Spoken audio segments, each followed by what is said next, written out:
Danes pa se spominjamo tudi 75-letnice protikomunističnega shoda v Rovtah, ki je bil na nedeljo 27. avgusta 1944. Z njim so Rovtarji potrdili svojo narodno zavest in proslavili 2-letnico obstoja rovtarske posadke.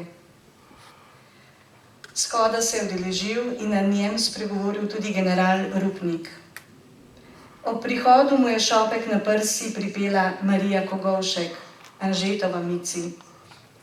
To in še dejstvo, da je imela brata in strice domobrance, jo je zaznamovalo, da je, tako kot mnogi drugi, 5. maja 1945 odšla od doma in je njena domovina po bivanju v italijanskih taboriščih, kjer se je srečala s Francem Zorcem, postala Argentina. Danes med nami ponovno pozdravljam njenega sina, dr. Janeza Zorca, in ga vabim k besedi.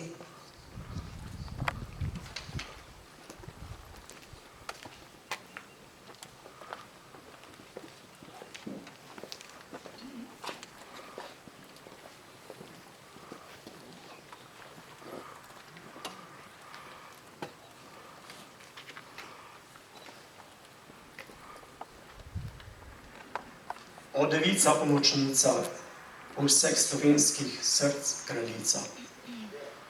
Se je oglašala pesem med procesijo za Marijinimi podobami z brezi Svete Gore in Luhana, ob 70. obletnici romanja v Luhanu in 60. obletnici smrti škofa Gregorja Rožmana v Buenos Airesu letos maja meseca.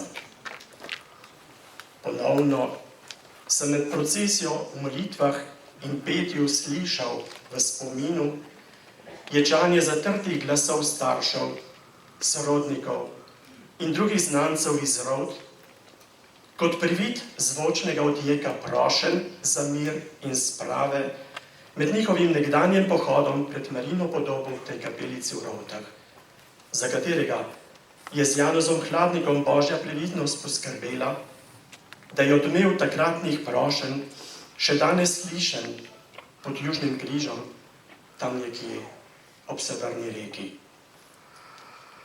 Ganjen.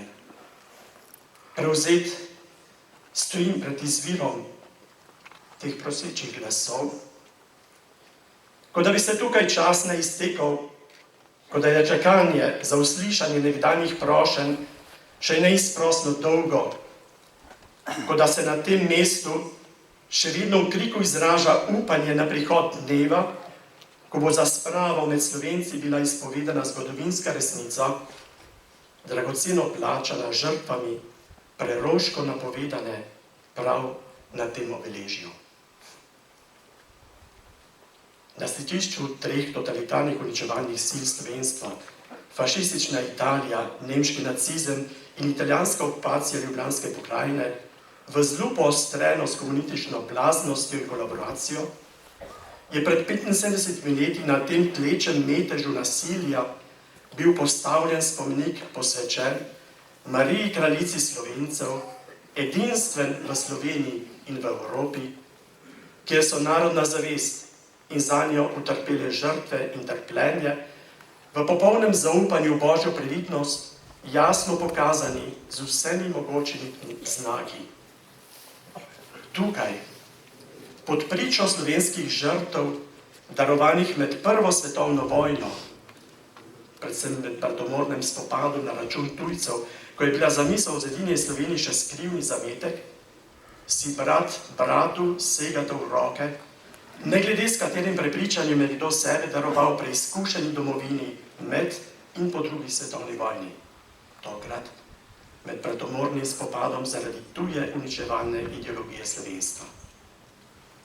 Da so v tem obeležju, poleg spominske kapelice, zajete tudi vse bolezni in tegove Slovencev po drugi svetovni vojni, vidimo v znaku 12 apostolov pravi preroški simbol sprevoda 12.000 zaznamovanih, poosebljenih po vseh življenjskih žrtvah komunizma, v izgnancih in beguncih, v narodu, ki je pol stoletja pod jarmom krvavi pot potil. To ni mesto malikovanj, namišljenih slav in herojev. Tukaj je postavljen državni moralni mejnik, ki nas nagovarja z dejanskim vzorom bratstva, darovanega naroda, domovini in stvarniku. Namesto okopov na križišču spopadanj so tukaj domobranci zgradili oltar, povezovalno mizo vseh Slovencev. Procesija, ki je postavila Marijo v to kapelico, še ni zaključena.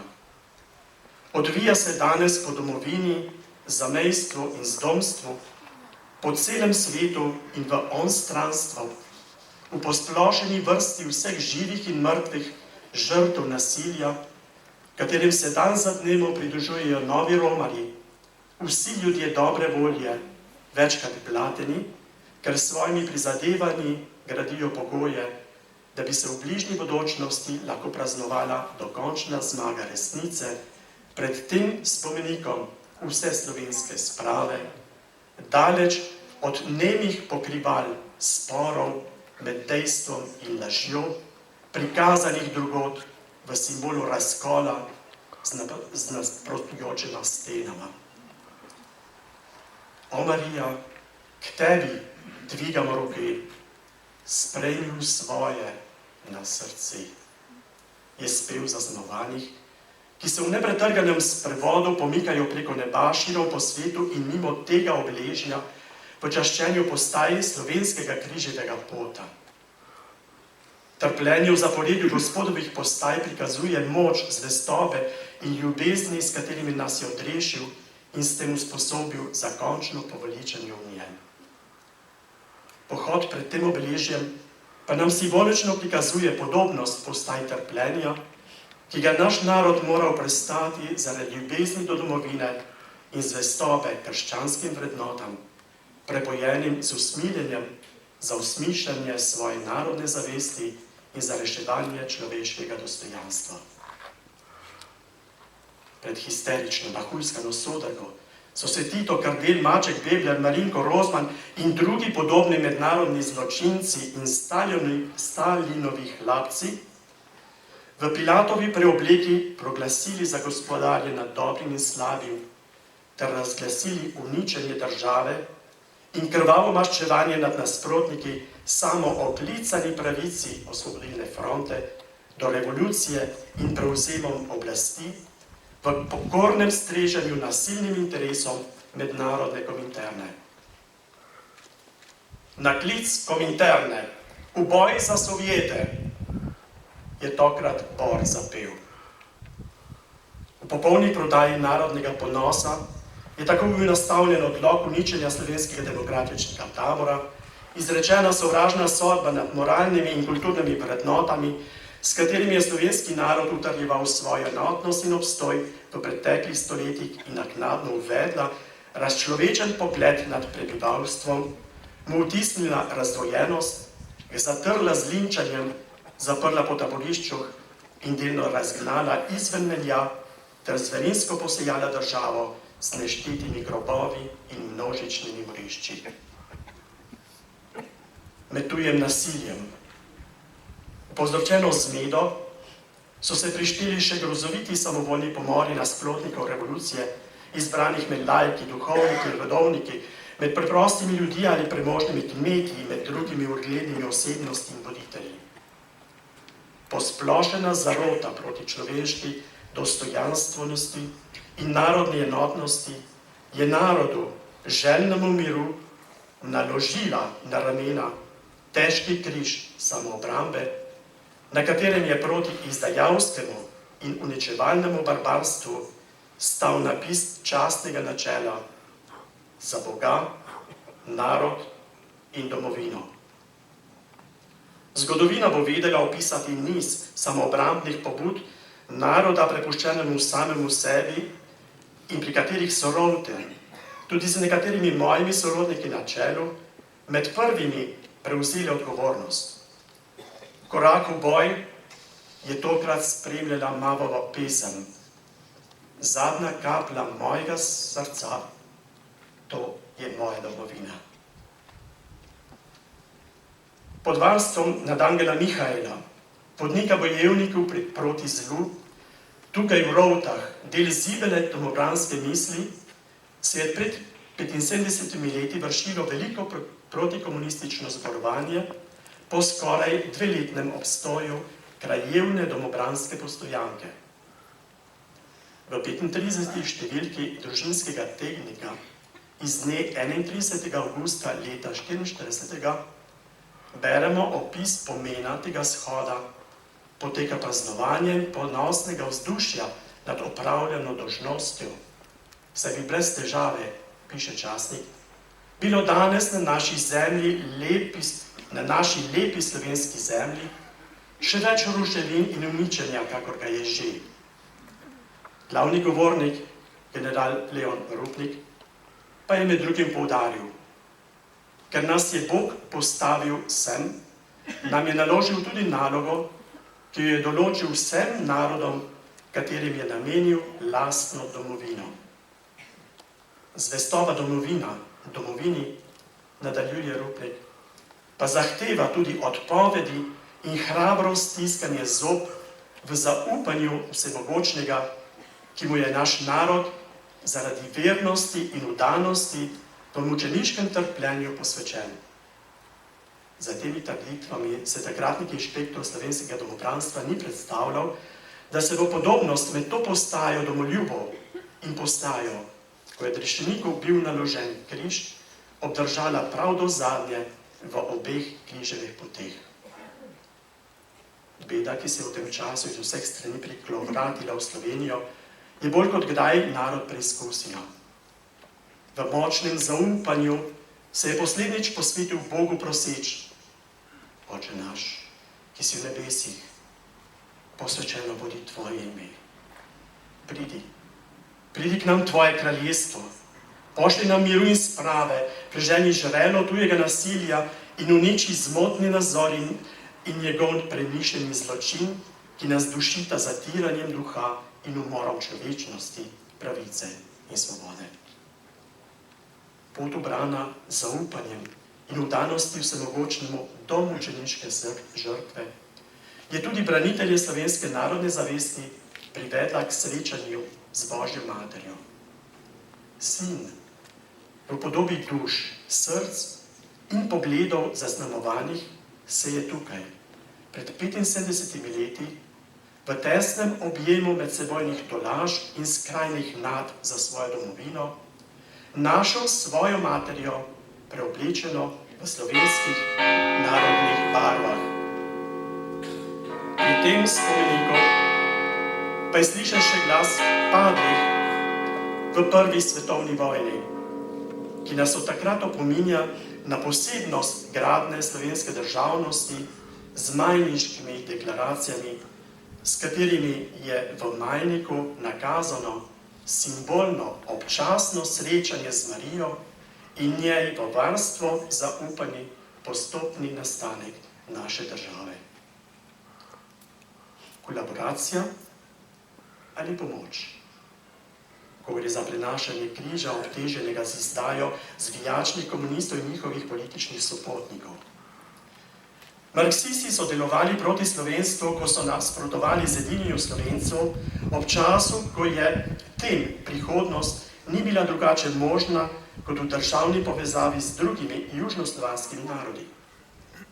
Uničevanje slovenstva je dolga zgodba pisana tudi z delovanjem liberalcev in socialdemokratov proti priključitvi Koroške in z nasprotovanji generalu Majstru, ki je s prostovoljci iz Šoške fronte reševal Štajersko.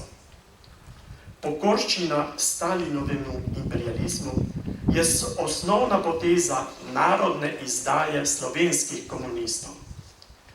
Njihovo izdajstvo se je nadaljevalo s kolaboracijo z Nemci med utilitarnim prijateljevanjem Stalina s Hitlerjem.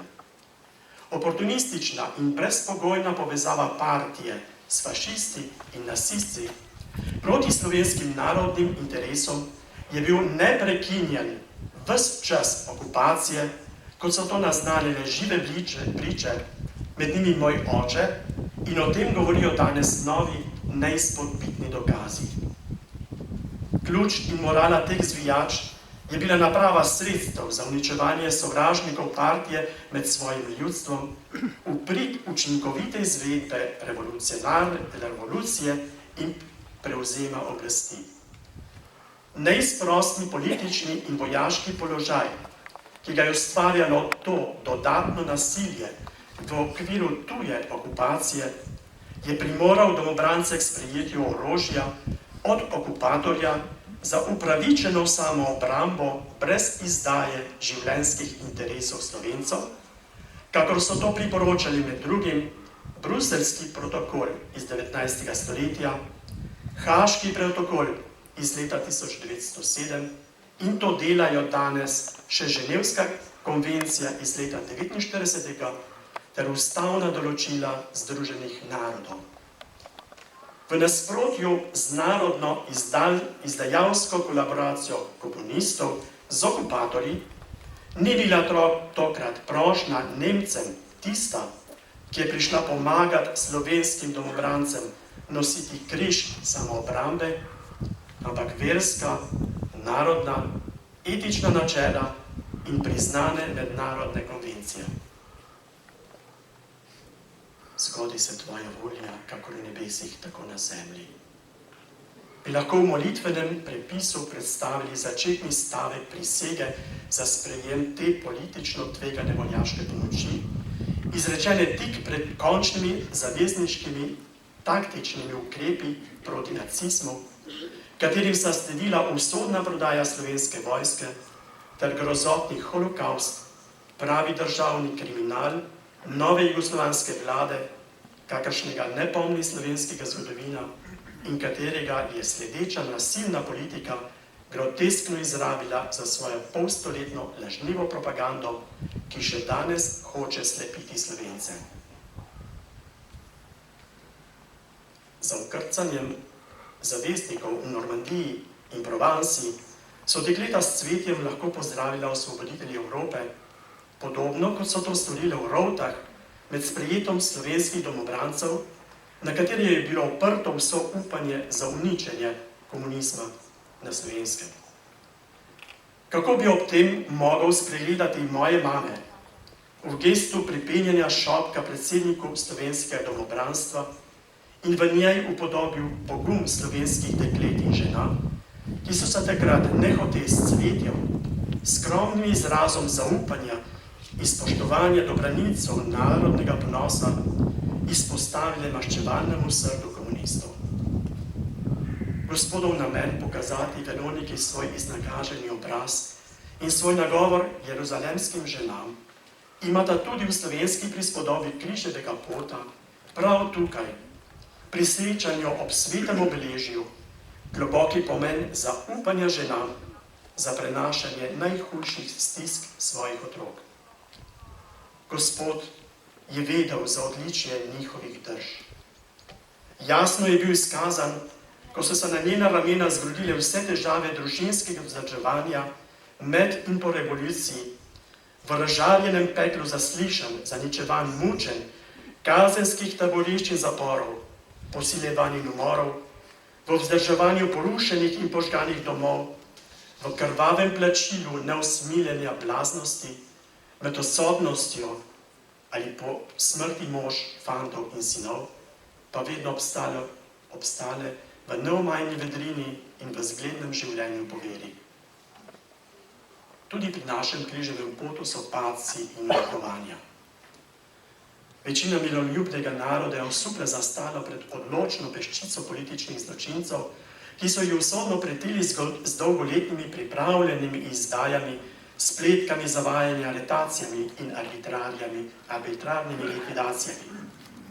Samo obrambo je narod zaustavil nasilje, ni pa preprečil smrtnega oklepa mednarodnega komunističnega omrežja.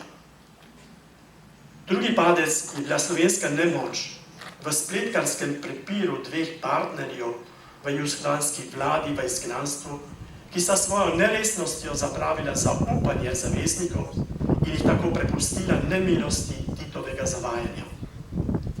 V našem križevem potu se danes dodaja še tretji padec v podobu odnosa do kleptokomunistov, moderni politični in moralni obskuranti, preleviti v lažne demokrate, omamljene z miti in zlaganimi opravičili, kateri močna zaloga farizejev, nedoslednih ljudi in neodgovornih kimavcev, nestanovitnih naivnovcev, bojazljivcev in drugih hinavcev še vedno omogoča obstanek in jim zaupa vodenje države v zaskrbljujoče nazadovanje.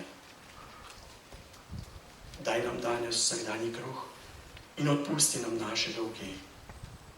Polne tesnobe danes prosimo kruha duhovne moči, s katero bi omahujoča množica lahko utrdila svojo držo pred občno nadlogo leži, zavajanji in zahrbtnih prepričanj nameščenih po ekovem ocenjevanju fašističnih neokomunistov, ki jo pogreza v utopelost intelektualne lenobe in jim briše čute za moralno odgovornost. Ta padec opominja zavedne domoljube, neizbežno nujnost ustrajanja v pogumnem in neizprosnem boju za obstanek demokracije in končnega razcveta resnice in svobode v Sloveniji. Mučen, zasmehovan, zapostavljen in razlaščen, človek oropan časti, ki je kronan s trnem razčlovečenja postal samo predmet smrti, napojen žolčem zatiranja in begunstva. To je bila podoba družbenega odpadka, naložena vsakemu, ki je bil nepokoren zavratni veri neskončne laži in varljivi svobodi, s katerim se je revolucionarna misel brez ovir opravičevala pol stoletja do razglasitve samostojne